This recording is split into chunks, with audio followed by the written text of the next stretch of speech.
The purpose of this podcast is to educate and inform. It is no substitute for professional care by your doctor or your qualified healthcare professional. Never disregard or delay professional medical advice because of something you've heard on this podcast or in any linked material. Guests who speak on this podcast express their own opinions, experience, and conclusions. Dr. Shirley neither endorses nor opposes any particular opinion discussed on this podcast.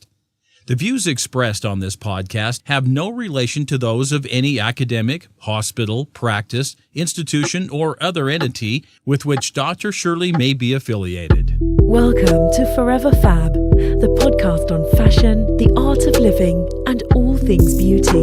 This podcast is curated by Dr. Shirley Madhere, MD, as the definitive source of holistic wellness through beauty.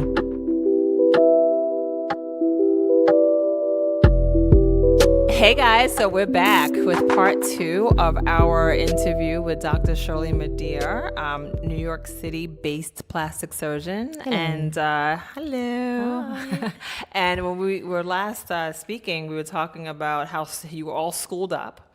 And, you know, I have all these degrees, you've done it all, and then you decided that you wanted to become a ballerina.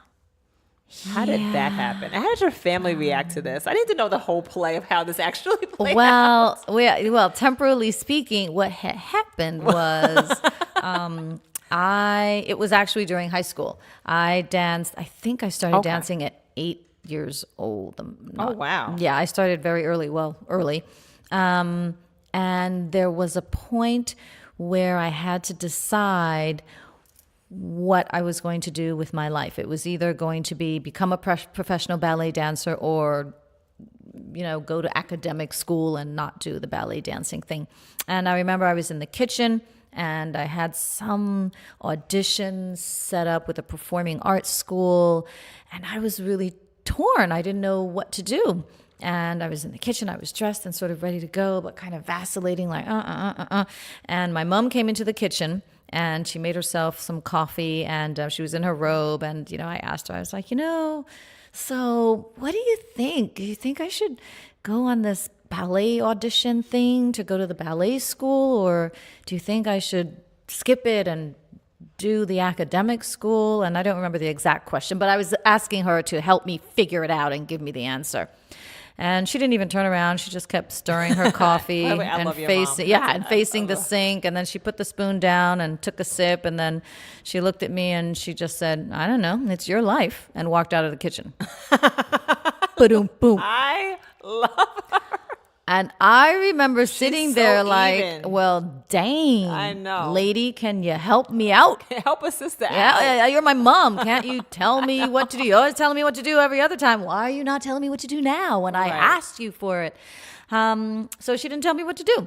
And I do remember feeling, you know, a little some kind of way about that then. Love you, Mom. Yeah, right. Love you, Mom. Love you. But in retrospect, I'm grateful she didn't tell me what to do because I was a bit of a rebellious child. And had she told me what to do, I probably would have been like, nah, I'm not doing that. I'm doing the opposite. I'm doing the opposite or the slanted thing, the off to the side thing, whatever. So in retrospect, I chose. I deliberated and I chose. And I chose to skip the audition and I decided to pursue the academics. So ballet, I put off to the side, even though I had been dancing for years, and I put it off to the side thinking, you know what, I can always do this as a hobby. I really love it. It's a wonderful discipline. It helped to shape my sense of discipline and responsibility for becoming a surgeon, believe it or not. It helped me a lot. So, and stamina and all that stuff. Right. So I left it then, at least mentally, and I thought, okay, dancing will be my side hustle. Right. So do you still dance? You know, I dance when I'm getting dressed. Yeah. I dance when I go to parties. I don't dance professionally anymore. You don't? Sometimes I take a bar class or I'll take a ballet class. Bar classes are really hard. What? I sit in there and I'm like, and there's always inevitably someone who's like 20 years older than me killing Brilliant. it. Killing Leg it. like straight up in the air. I Oh mean, my gosh. core tight there, Yeah. and I'm looking at them like, I Right, just- core tight, svelte thighs, and you're and thinking, I think I'm leaving. Actually, No, I am outta here. I'm out of here now. Like, I think I have to go to Yeah. the bathroom. Yeah. I like leave. oh my gosh. I know The it's so thigh emba- shaking thing, the I burn. mean, the burn, and it doesn't look as difficult as No, it doesn't. is. It's deceptive. I give you all credit. I don't take This is them why every you're in week. such great shape. You're in such great shape. Thank you very much. And I'm a yogi. posture. So you're a yogi now. I'm a Okay. yogi. But listen, so the posture thing is very interesting because as a surgeon, we're always kind of hunched down and looking down. So I had my posture tested the other day because I joined a gym and they were like, oh, let's evaluate all your numbers and set some new goals. Oh my gosh, I fell for it. And they scanned my body, and actually my posture is really not great. I always thought I had great posture. You have amazing. My posture, I at wouldn't- least I on can't- this computer scan. I'm never going I to was this all gym. lopsided. Right. I was seriously all lopsided, but that was interesting to me. Is it heavy bags? I mean, Yeah, so I do carry definitely heavy Heavy bags. bags. Yeah. And one shoulder is, my stronger side is my right side, so that's a little bit thicker. The muscles on that side are a little bit thicker than the other side, so I'm a little lopsided, but that's okay. It's what all makes us beautiful. It's all Asymmetry. Good. It's all good. Yeah, no, it's all good. So I guess my question Yeah. to you is, so you're a plastic surgeon. I'm Yes, sure you ma'am. get all kinds of folks coming through your door. Yeah. What do you do with the patient that says, I want to look like Angelina Jolie, or I want to look like Kim Kardashian? How do you manage those types of patients? I've had quite a few of those Right. in my career thus far, and it's interesting. And initially, very early in my practice, I used to think, okay, this is going to be challenging because she is who she is, and you, the patient, are who you are, and clearly you're not related. So Right. there's some things that are not possible, some things that are not feasible, Right. and even if they were, we Do may you not come want- as close, right, as Right. you as you think you'd like to. So, but now I look upon that as yes, a bit of a challenge, but more so of an opportunity. And for me, there's an opportunity to really dig deep with that person and ask them about their intentions and what is it exactly that they're not necessarily satisfied with, that they're looking to change. Right. And sometimes we arrive at a place where that thing that they'd like to change is not physical. And that thing that they'd like to change is perhaps psychological or emotional. Or that thing that they like to change physically really is trying to cover up some kind of emotional trauma or a wound that needs to heal, that my needle or my knife will do nothing to help. So I've had isn't that kind of in conflict, right? Because as you repair them psychologically, you are decreasing your invoice, right? I mean, I just kind of think. in terms of like 'cause my if- return, yeah. my financial return on you it. have a this- business, right? So it's like Yes. as you repair them, Yes. as you repair their mind and talk them off the ledge. Oh man. I mean, that conflict, right, of saying, well, I would love to help you, but, maybe you should go see someone to deal with XYZ. And I have done that. I have Right. referred out. But what if this person says, no, I want my nose to be like so-and-so's, and I want you to do it. I mean, Right, do right. you turn them away? Or do I you have say- turned people away, most definitely. And, to attempt to answer your question about is there a potential conflict about paying my bills Right. and running a business and being of service to the patient,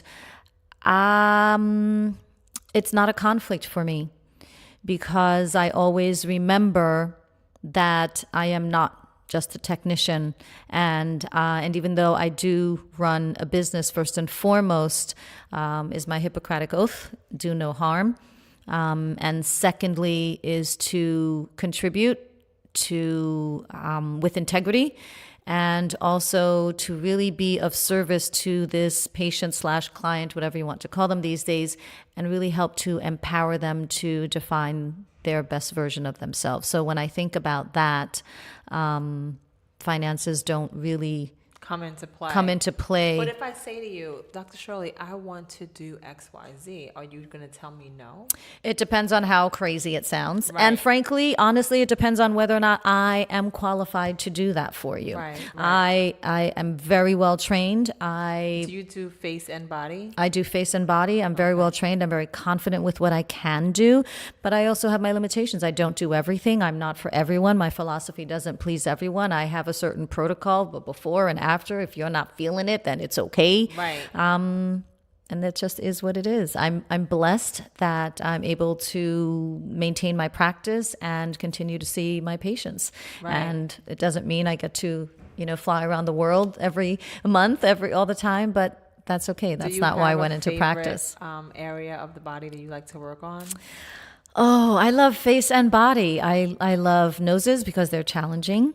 And I think they're transformative. I love to do facelifts because they really just help put a little bit more pep in your step. Right, of course.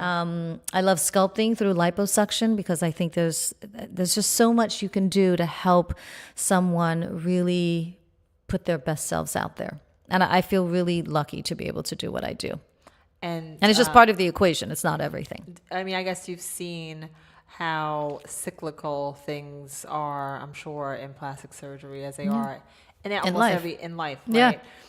So what's big right now? Is it just like the lips and butts? It seems like a lot of lips and butts out there. Yeah, a lot right now, of lips and bums. Inflation, a lot of inflatable objects. Yes, a lot of filling and plumping. A lot of filling and plumping, right. Well, that's one of the things that happens as we age. We lose volume. We lose the plump. We lose the fullness. And when you look upon someone's face and you see fullness, your eyes and your brain think youth. Right. So as we age, we lose the fullness and things start getting flat.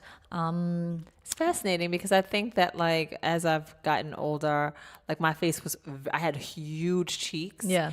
And I've kind of enjoyed watching them go away. But you don't want them to keep going away. Right. You enjoy watching them actually as you mature. Well, as you mature, you actually can see your bone structure, right? Mm-hmm. But then you'll see an old picture but my eyes were up here. Right. Oh, yeah. You know what I mean? I know all about it. I know all about it. So I guess what's next for Dr. Shirley Madhere? What do you see in your future? Good question. I still see myself working at my practice. I still see myself evolving and continuing to see patients and do procedures and help make the world literally a more beautiful place, one person at a time. I do believe that I'm doing that's that. Your calling, that's my calling. That's my mission and my purpose. Or at least to be able to help them, help people do that through the language of beauty. And it doesn't necessarily mean that I'm out to do, an operation on every person in the world, but some manifestation of beauty.